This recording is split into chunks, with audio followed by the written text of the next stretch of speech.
ವೀಕ್ಷಕರೇ, ನೀವು ದೇವಸ್ಥಾನಕ್ಕೆ ಹೋದಾಗ ಕೈಯಲ್ಲಿ ತೀರ್ಥವನ್ನು ಪಡೆದು ಏನು ಮಾಡುತ್ತೀರಾ?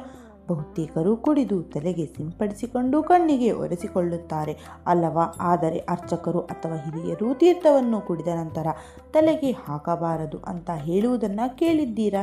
ಹಾಗಾದರೆ ಈ ದೇವಾಲಯದ ತೀರ್ಥ ನಿಜವಾದ ಮಹತ್ವವೇನು? ಅದನ್ನು ತಲೆಗೆ ಹಾಕಬಹುದೇ, ಹಾಕಬಾರದೆ? ಈ ಆಧ್ಯಾತ್ಮಿಕ ಪ್ರಶ್ನೆಗೆ ಇಂದಿನ ವಿಡಿಯೋದಲ್ಲಿ ಸ್ಪಷ್ಟವಾಗಿ ಉತ್ತರವನ್ನು ಕಂಡುಕೊಳ್ಳೋಣ. ಇದು ಪ್ರತಿಯೊಬ್ಬರು ಭಕ್ತರು ತಿಳಿದುಕೊಳ್ಳಲೇಬೇಕಾಗಿರುವ ವಿಷಯ. ಅದಕ್ಕೂ ಮೊದಲು ನೀವಿನ ನಮ್ಮ ಚಾನಲ್ಗೆ ಸಬ್ಸ್ಕ್ರೈಬ್ ಆಗಿಲ್ಲವೆಂದರೆ ದಯವಿಟ್ಟು ಚಾನಲನ್ನು ಸಬ್ಸ್ಕ್ರೈಬ್ ಮಾಡಿಕೊಳ್ಳಿ. ನಮ್ಮ ಪುರಾಣಗಳ ಪ್ರಕಾರ ತೀರ್ಥ ಕೇವಲ ನೀರಲ್ಲ, ಅದು ಭಗವಂತನ ಶಕ್ತಿ ಮತ್ತು ಆಶೀರ್ವಾದದ ಪ್ರಸಾದ.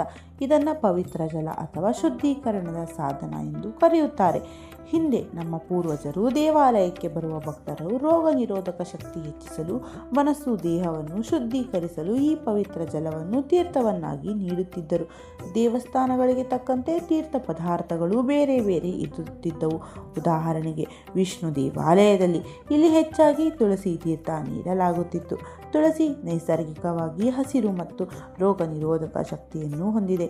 ಇದರ ಜೊತೆಗೆ ಪಚ್ಚಕರ್ಪೂರ, ಲವಂಗ ಮತ್ತು ಏಲಕ್ಕಿಯನ್ನು ಸೇರಿಸಲಾಗುತ್ತಿತ್ತು. ಇದು ಪರಿಮಳಯುಕ್ತ ಮತ್ತು ರೋಗ ನಿರೋಧಕ ಶಕ್ತಿಯನ್ನು ಹೆಚ್ಚಿಸುತ್ತದೆ. ಇನ್ನು ಶಿವ ದೇವಾಲಯಗಳಲ್ಲಿ ಇಲ್ಲಿ ಹೆಚ್ಚಾಗಿ ಬಿಲ್ಪತ್ರೆ ತೀರ್ಥ ನೀಡಲಾಗುತ್ತದೆ. ಬಿಲ್ವ, ಪಂಚಕವ್ಯ ಮತ್ತು ಸುಗಂಧ ದ್ರವ್ಯಗಳನ್ನು ಸೇರಿಸಲಾಗುತ್ತದೆ. ಇದು ಬುದ್ಧಿವಂತಿಕೆ ಮತ್ತು ಮನಸ್ಸಿನ ಶಕ್ತಿಗೆ ಸಹಕಾರಿ ಎಂದು ನಂಬಲಾಗಿದೆ. ಈಗ ನಮ್ಮ ಪ್ರಮುಖ ಪ್ರಶ್ನೆಗೆ ಬರೋಣ. ತೀರ್ಥವನ್ನು ತಲೆಗೆ ಹಾಕಬಹುದೇ? ಇದರ ಸರಿಯಾದ ವಿಧಾನ ಏನು? ಪ್ರಾಚೀನ ಕಾಲದಿಂದಲೂ ಅನುಸರಿಸಿಕೊಂಡು ಬಂದ ಸರಿಯಾದ ವಿಧಿವಿಧಾನ ಹೀಗಿದೆ. ಮೊದಲು ಸ್ವೀಕರಿಸುವುದು. ಮೊದಲು ಬಲಗೈಯನ್ನು ಎಡಗೈ ಮೇಲೆ ಇಟ್ಟು ಭಕ್ತಿಯಿಂದ ತೀರ್ಥವನ್ನು ಸ್ವೀಕರಿಸಿ. ಕಣ್ಣಿಗೆ ಅಂದರೆ ಆ ತೀರ್ಥದ ಒಂದು ಹನಿಯನ್ನು ನಿಮ್ಮ ಎರಡು ಕಣ್ಣುಗಳಿಗೂ ಒರೆಸಿಕೊಳ್ಳಿ. ಶಿರೋಸಿಂಚನ ಅಂದರೆ ತಲೆಗೆ ಸಿಂಪಡಿಸಿಕೊಳ್ಳುವುದು. ಒಂದು ಸ್ವಲ್ಪ ಪ್ರಮಾಣದ ತೀರ್ಥವನ್ನು ನಿಮ್ಮ ತಲೆಯ ಮೇಲೆ ಸಿಂಪಡಿಸಿಕೊಳ್ಳಿ.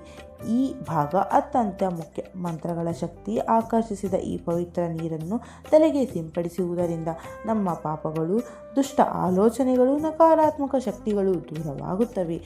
ಕೊನೆಯಲ್ಲಿ ಉಳಿದ ತೀರ್ಥವನ್ನು ಭಕ್ತಿಯಿಂದ ಸೇವಿಸಿ. ಪ್ರಮುಖ ಅಂಶವನ್ನು ಗಮನಿಸಲೇಬೇಕು. ಒಮ್ಮೆ ತೀರ್ಥವನ್ನು ಕುಡಿದು ಅದು ಲಾಲಾರಸದಿಂದ ಕೂಡಿದರೆ ಅಂದರೆ ಉಚ್ಚಿಷ್ಟ ಎಂಜಲು ಆದ ನಂತರ ಅದನ್ನು ಪುನಃ ತಲೆಗೆ ಅಥವಾ ಕಣ್ಣಿಗೆ ಹಾಕಬಾರದು. ಅದಕ್ಕಾಗಿಯೇ ಕೆಲವರು ತೀರ್ಥ ಕುಡಿದ ನಂತರ ತಲೆಗೆ ಹಾಕಬೇಡಿ ಎಂದು ಹೇಳುತ್ತಾರೆ. ಆದರೆ ಕುಡಿಯುವ ಮೊದಲು ಪವಿತ್ರ ಜಲವನ್ನು ತಲೆಗೆ ಸಿಂಪಡಿಸಿಕೊಳ್ಳಬಹುದು. ಸಂಪೂರ್ಣವಾಗಿ ಶಾಸ್ತ್ರೋಕ್ತವಾಗಿ ಮತ್ತು ಶ್ರೇಯಸ್ಕರವಾಗಿದೆ. ದೇವಾಲಯದಲ್ಲಿ ನೀಡುವ ನೀರು ನೆಲದ ಮೇಲೆ ಚೆಲ್ಲದಂತೆ ಎಚ್ಚರ ವಹಿಸಿಕೊಳ್ಳುವುದು ಅತ್ಯಂತ ಅಗತ್ಯ. ಒಟ್ಟಿನಲ್ಲಿ ದೇವಾಲಯದ ತೀರ್ಥ ಕೇವಲ ಒಂದು ಪ್ರಸಾದವಲ್ಲ, ಅದು ಆರೋಗ್ಯ, ಶಾಂತಿ ಮತ್ತು ಶುದ್ಧೀಕರಣದ ಸಂಕೇತ. ಇದರ ಮಹತ್ವವನ್ನು ಅರಿತು ಸರಿಯಾದ ವಿಧಿವಿಧಾನದೊಂದಿಗೆ ಸ್ವೀಕರಿಸಿ ಭಗವಂತನ ಕೃಪೆಗೆ ಪಾತ್ರರಾಗಿ. ಈ ಮಾಹಿತಿ ನಿಮಗೆ ಇಷ್ಟವಾಗಿದ್ದಲ್ಲಿ ದಯವಿಟ್ಟು ನಮ್ಮ ವಿಡಿಯೋಗೆ ಒಂದು ಲೈಕ್ ಕೊಟ್ಟು ನಿಮ್ಮ ಅನಿಸಿಕೆಗಳನ್ನು ಕಮೆಂಟ್ ಮಾಡೋದನ್ನು ಮರಿಬೇಡಿ. ಹಾಗೂ ನಿಮ್ಮ ಸ್ನೇಹಿತರು ಮತ್ತು ಕುಟುಂಬದವರೊಂದಿಗೂ ಹಂಚಿಕೊಳ್ಳಿ. ಅವರಿಗೂ ಈ ಸತ್ಯ ತಿಳಿಯಲಿ. ಧನ್ಯವಾದಗಳು.